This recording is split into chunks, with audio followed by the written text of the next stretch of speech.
नमस्कार दोस्तों, स्वागत है आपका हमारे चैनल विद्यालय ग्लोबल पर। आज एक 13 साल के मासूम से बच्चे ने पूरे विश्व की सरकारों को हिला कर रख दिया। सरकारों को यह सोचने पर मजबूर किया कि उनका देश सेफ है या नहीं, और पूरे पूरे एविएशन सेक्टर को भी सोचने पर मजबूर कर दिया कि क्या हुआ, जो फ्लाइट उड़ रही है वो सुरक्षित है कि नहीं है। यह 13 साल का मासूम सा जो बच्चा बैठा आपको दिख रहा है, या ये एरोप्लेन का जो लैंडिंग होता है जिसमें उसमें व्हील लगे होते हैं जिसके थ्रू वो लैंड करता है रनवे पे, उसमें ये बैठ के फ्लाइट का सफ़र कर रहे थे और उसका मज़ा ले रहे थे। लगभग 30,000 फीट की ऊंचाई पर ये प्लेन उड़ रहा था और जिसमें लगभग 96 मिनट तक सफ़र किए हैं। अगर हम इसमें देखें तो इस सफ़र कहाँ से कहाँ तक की फ़्लाइट कर रहे थे, तो ये दिल्ली आने के लिए काबुल से जब फ़्लाइट उड़ी तो वहाँ से आए और ये दिल्ली चले आए। दिल्ली एयरपोर्ट पे जब इंदिरा गांधी एयरपोर्ट जो है वहाँ पर जब ये पहुँचने के बाद जो फ़्लाइट के चारों तरफ ये घूम रहे थे, तो वहाँ की जो सिक्योरिटी एजेंसी है और फ्लाइट के लोग जो हैं, सबने इनको देखा इस बच्चे को, तो इससे पूछा कि तुम कहाँ से आए हो। तो पता चला ये KM एयरलाइन से, ये जो फ़्लाइट का नंबर है RQ4401 से दिल्ली एयरपोर्ट पे लैंड हुई थी, उससे ये पहुँचे हैं। इनसे पहुंचने के बाद क्या वहाँ के एजेंसी ने पूछा कि ठीक है आप यहाँ पहुँचे तो आप अपना टिकट दिखाइए। इनके पास टिकट नाम की कोई चीज़ थी ही नहीं। जब टिकट नहीं था तो पूछा कि फिर कैसे फ़्लाइट में बैठे, किस तरीके से आ गए। तो इन्होंने बताया कि मैं क्या नाम है उसी व्हील के अंदर बैठकर आया हूँ। तो उसी दिन ही दोपहर में इनको KAM एयरलाइन से वापस इनको देश काबुल भेज दिया गया। मतलब पूरी पूरी मेहनत इनकी बर्बाद कर दी गई। जिस तरीके से आए थे और उसके बाद उनको बढ़िया सीट पे बैठा के वापस इंडिया से भेज दिया गया। इंडिया से भेजने के बाद देखिए क्या होता है कि ये देखिए हमारा अफ़गानिस्तान है और अफ़गानिस्तान से ये सीधे दिल्ली आए हैं और ये 96 मिनट का सफ़र समय लगा है। हम लोग क्या करते हैं, टिकट लेते हैं, टिकट लेने के बाद क्या सब AC में बैठते हैं, उसमें ऑक्सीजन भी होती है प्लेन में। इतनी दूर में जब आप उड़ते हैं तो देखिए हल्का हल्का कानों में वैक्यूम बनने लगता है, इतना ज़्यादा प्रेशर होता है, हर तरीके की स्थिति होती है। उन सब स्थिति को मतलब आदमी उस ना झेले तभी वो क्या होता है कि पूरा वैसा एक एटमॉस्फेयर बनाया जाता है कि आप इसमें बैठिए, आप अच्छा सफ़र कर सकते हैं और आपके लिए सेफ भी है।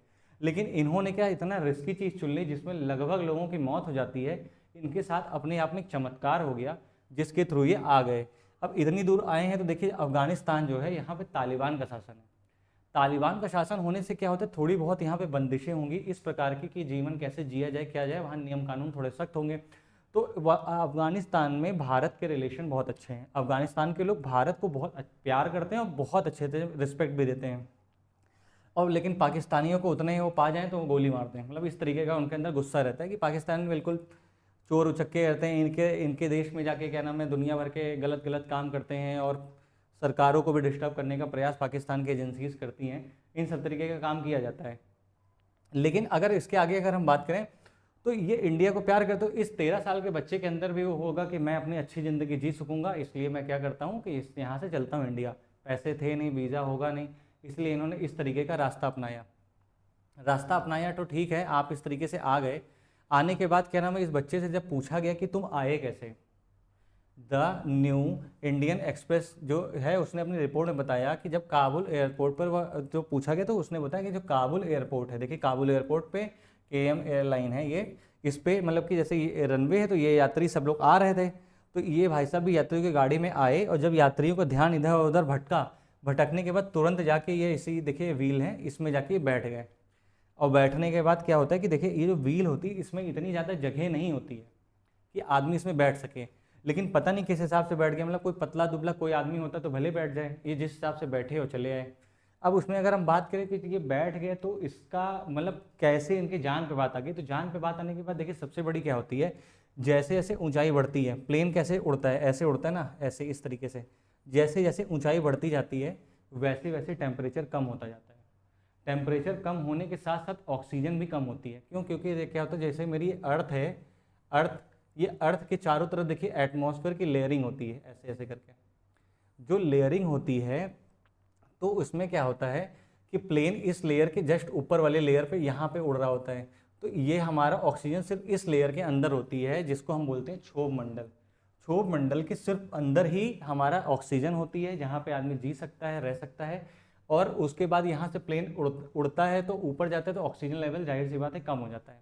ऑक्सीजन लेवल कम होने के साथ साथ क्या होता है, जब आदमी के अंदर ऑक्सीजन लेवल गिरता है तो उसको क्या होता है, वो बेहोश होने की स्थिति में धीरे धीरे आने लगता है जैसे जैसे ऑक्सीजन लेवल गिरना शुरू होता है। लेकिन जब प्लेन इतनी स्पीड से चलता है, इतनी ज़्यादा स्पीड चलता है, तो तेज़ हवा भी होती है, उसके साथ साथ इंजन का भी बहुत ज़्यादा शोर होता है।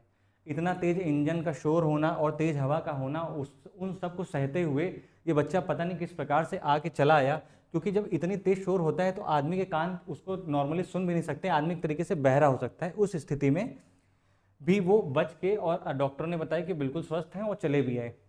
1947 से लेकर 2015 तक ये अगर केस देखे जाएं तो ऐसे केस 113 हैं जिसमें ज़्यादातर लोगों की मौत हो चुकी है।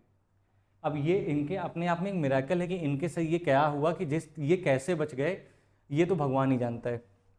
अब आप ये देखिए कि जैसे ये टायर है, जब लैंडिंग होता है तो ये टायर ओपन हो जाता है। टायर ओपन होने के बाद देखिए यहाँ पे पकड़ने का भी कोई ऐसा सिस्टम नहीं है कि अगर ये टायर बंद होगा तो भी तुम इसमें कुचल के मर जाओगे, और ये ओपन भी होगा तो शायद तुम्हारी पकड़ यहाँ ढीली हो जाए। इतनी स्पीड होती है, एयर प्रेशर भी इतना ज़्यादा होता है कि आप यहाँ से गिर सकते हैं, क्योंकि इससे लगभग लोग गिरे हैं और ऐसे केसेस आए हैं जिसके बारे में आपको अभी आगे बताऊँगा, और उसमें से भी बच के निकल आए हैं। ये अपने आप में बहुत बड़ी बात है, बहुत बड़ा चमत्कार इनके साथ एक तरीके से हो गया, और दूसरे देश के लिए आफत भी पैदा इन्होंने कर दी है।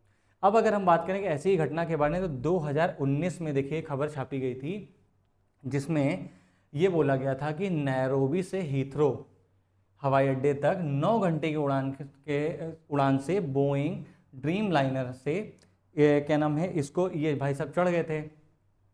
बाद में इनको जब सिक्योरिटी वालों ने पकड़ लिया तो इनको उतार दिया गया।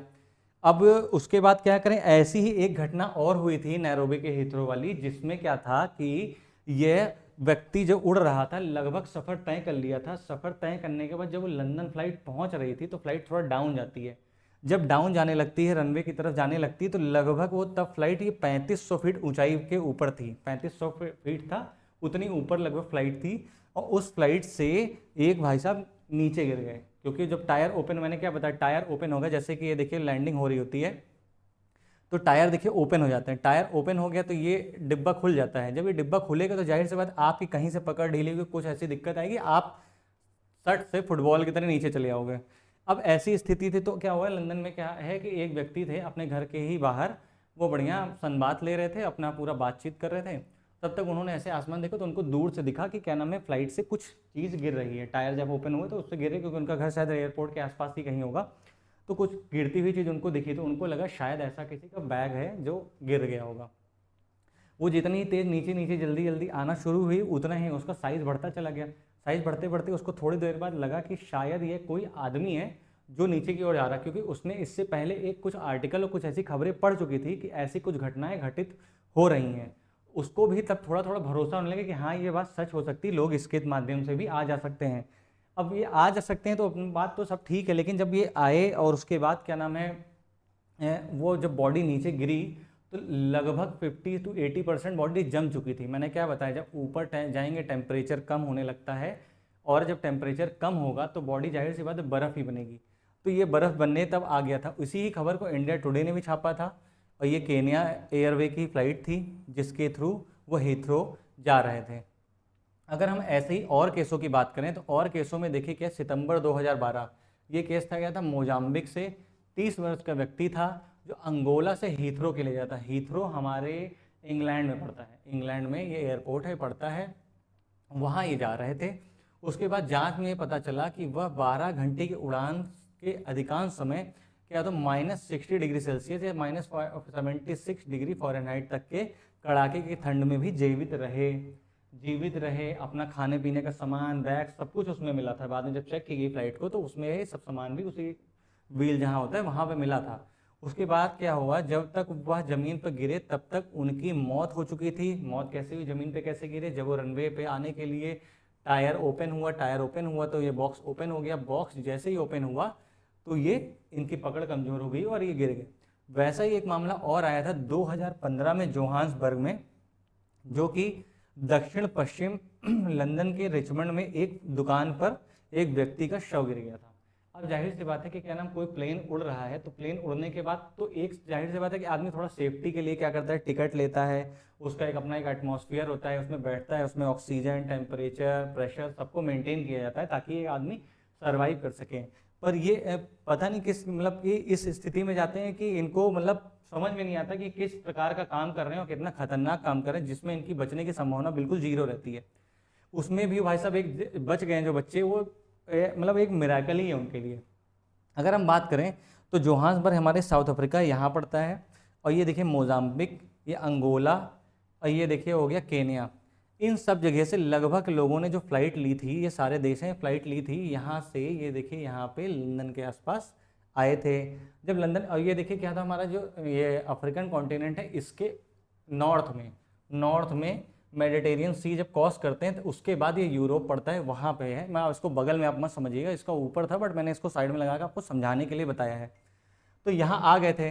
अब आप अपने आप में सोचिए कि क्या नाम है, जब ये आ गए थे तो ये देश की स्थिति ऐसी कौन सी स्थिति पड़ गई कि इन्होंने इतना बड़ा रिस्क लिया जिसमें जान जाने की पूर्णतः संभावना है। तो देखिए लिए अंगोला हो गया, साउथ अफ्रीका हो गया, मोजाम्बिक और केन्या हो गया, इन सब देशों का अगर आप कंपैरिजन करें, साउथ अफ्रीकन कंट्रीज जो हैं या अफ्रीकन कॉन्टिनेंट में जितने भी कंट्रीज हैं उनका कंपैरिजन आप यूरोप के किसी भी कंट्री से कर दीजिए, तो देखिएगा यहाँ से यहाँ जीवन काफ़ी ज़्यादा अच्छा है। क्योंकि देखिए डेवलप्ड कंट्री ज़्यादातर हैं, इसमें नॉन डेवलप्ड कंट्री नहीं, डेवलपिंग कंट्रियाँ हैं, ये अभी अपने आप को ग्रो कर रही हैं। जाहिर सी बात है कि क्या नाम है, जब 90s के दौर में आप जाएंगे तो यहाँ की लगभग कंपनियों ने, फ्रांस हो, जर्मनी हो, ये यूके हो, कोई भी हो, इनकी कंपनियों ने क्या किया, यहाँ से मिनरल्स, गोल्ड, हर तरीके के जो इम्पोर्टेंट जितने भी तरीके के संसाधन थे, सारा उसका पूरा इस्तेमाल किया। पूरा इस्तेमाल करने के बाद अपने देश में राजा बन के बैठे हुए हैं। अब यहाँ पे खाने की भी समस्या है, मतलब कोई तरीके का जीवन नहीं है, बहुत ही ज़्यादा तरीके के अपराध होते हैं, चोरी होती है, हर तरीके की समस्या होती है। तो एक व्यक्ति क्या होता है, देखिए आप इसमें नोटिस करेंगे तो कोई 30 साल का था और कोई या तो 25 साल का है, अभी ये 13 साल का बच्चा जो अफगानिस्तान से है, इन सभी देखिए इतनी छोटे छोटे उम्र, 30-20 साल के समय यंग एज लोग क्या होते हैं, अपनी अच्छी ज़िंदगी जीने के लिए इतना बड़ा रिस्क ले लेते हैं, क्योंकि उनको ये बात पता है कि हमको, मेरी एक तो माली हालत ठीक नहीं, मेरे पास पैसे नहीं है, एक ये समस्या। उसके बाद एक दूसरी समस्या क्या है कि क्या नाम है, इनको शायद इस देश का वीज़ा ही ना मिल पाए, वीज़ा या इतना महंगा हो, या वहाँ की लैंग्वेज में कुछ इनको ना आता हो, इंग्लिश ना आती हो या फ्रेंच ना आती हो, ताकि ये यहाँ पे सर्वाइव ना कर पाए। तो इस तरीके खतरनाक काम करने का प्रयास करते हैं, और खतरनाक काम के माध्यम से ये दूसरे देश में जाने के प्रयास करते हैं। अगर हम यहीं पे देखें तो ये अरफा खान नाम का एक कोई सोशल मीडिया हैंडल था, जिन्होंने ये फोटो शेयर की और पूरा न्यूज़ बताया, और अलग अलग इंडियन न्यूज़ में और वर्ल्ड की न्यूज़ में भी ये सारी खबरों को, इस फोटो को छापा गया। लगभग पूरी दुनिया में ये बंदा फेमस हो चुका है जिस स्थिति में आए थे। अगर हम बात करें कि जब एक बच्चा एयरपोर्ट के आसपास घूमकर ऐसा कर सकता है, तो आतंकी क्यों नहीं कर सकते। काबुल जैसी जगहों पर सिक्योरिटी कमज़ोर है, और कमज़ोर होने के साथ साथ कोई बम बांधकर या हथियार छुपाकर प्लेन में चढ़ सकता है। अब ये जो घटना है जिसमें प्लेन में चढ़ना, उसको क्या बोलते हैं, स्टो अवे की घटना बहुत ज़्यादा बढ़ रही है। ऐसे ही अमेरिका में भी 2 लोग मृत पाए गए थे, मतलब इसी से जब निकले तो मरे हुए पाए गए थे। अब आप सोच सकते हैं कि जब क्या नाम है, ये जो डॉक होता है जिसके अंदर ये बंदा बैठे होते हैं, व्हील होता है, उसमें अगर कोई पतला दुबला आदमी हो तो उसमें कुछ फीट की जगह होती है, आराम से बैठ सकता है। उसके थ्रू वो किसी प्रकार किसी भी देश से दुश्मनी निकालने के लिए, किसी देश में आतंकी घटना करने के लिए वो इन सब तरीक़ों का प्रयास कर सकता है, इसके थ्रू बैठ सकता है। इसीलिए यह घटना एक सबक बनी है। क्यों? क्योंकि क्या नाम है, अब एक कोई बच सकता है तो आगे भी ऐसे प्रयास किए जा सकते हैं। इन प्रयासों को रोकने के लिए अंतर्राष्ट्रीय सिविल एविएशन ऑर्गेनाइजेशन ने पहले ही चेतावनी दे दी है कि स्टो अवे के केस बढ़ रहे हैं। स्टो अवे के केस मतलब इसके यहाँ व्हील में बैठ के आने के केस बढ़ते हुए जा रहे हैं। अब अफगानिस्तान से जितनी भी फ्लाइटें आएंगी, भारत सरकार हो या किसी अन्य देश की सरकारें हो, इस पर कायदे से कड़ी निगरानी करेंगी, उस पर पूरा सिक्योरिटी चेक होगा, इस फ्लाइट को पूरा चेक किया जाएगा, इसके एक एक पार्ट को चेक करना पड़ेगा। क्योंकि अगर इस प्रकार की घटना घटेगी, मान लीजिए कि काबुल एयरपोर्ट पे इस तरीके की निगरानी नहीं है, वहाँ पे थोड़ा सा इस तरीके सिक्योरिटी का मामला थोड़ा कमज़ोर है, पर जिस देश में ये फ्लाइट आ रही है वहाँ पर इसकी पूरी सिक्योरिटी चेक होगा। अब आगे हम बात करें कि देखिए अगर काबुल जैसे देशों में नहीं है, प्लेन हवा में ही उड़ रहा हो, हवा में ही अगर कोई अनहोनी करना हो तो इस तरीके से कर सकता है। हम भगवान से उम्मीद करेंगे कि ऐसी कोई घटना ऐसी ना घटे। पर आपकी इसमें क्या राय है, क्या ये बहुत खतरनाक स्थिति है या नहीं है, हमें कमेंट के माध्यम से ज़रूर बताइए। और इसी के साथ साथ ही हमारा चैनल है विद्यालय ग्लोबल, इसको आप प्लीज़ सब्सक्राइब करिए। सब्सक्राइब करने के साथ लाइक बटन दबाना बिल्कुल भी मत भूलिए। हम आपको दिल से धन्यवाद करना चाहते हैं कि आपने हमारी इस वीडियो को इतना ज़्यादा प्यार दिया। ऐसे ही हमारे आगे की वीडियो को प्यार देते रहिएगा। नमस्कारम।